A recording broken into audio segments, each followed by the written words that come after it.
Thanks for joining us here on SportsRadio610.com. The big news this afternoon on our show on a Thursday afternoon was the press conference prior to the show at Reliant announcing the contract extension for Andre Johnson.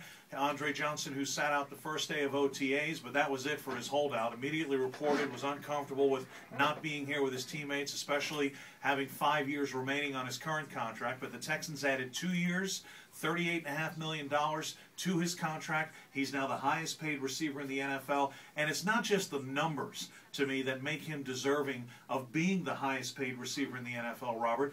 To me, he does what it takes both on and off the field to be at the top of his class. He averages $10.5 million a year under this new extension. That's what he should be paid. In the NFL, a lot of times you get paid for what you've done on the field. But Andre Johnson is also still at the top of his game, keeps himself in top shape, conducts himself as you would want every player to conduct themselves, a deserving candidate for a pay raise. I'm a little surprised the Texans did it, just because now stars on this team in the future can always come back and say, hey, Andre Johnson, you took care of him, why don't you take care of me? The Texans had to at least think about that today. They set a precedent today, and it might come back to haunt them a little bit with some other players in the future. But, you know, if they come to the Texans and say, you took care of Andre, you need to take care of me, well, they better have played up to a very high standard, a standard close to what Andre Johnson's been playing to, if they're going to want to cash in on that demand. So that distraction is removed. Andre Johnson is taken care of, and we appreciate you joining us here on SportsRadio610.com.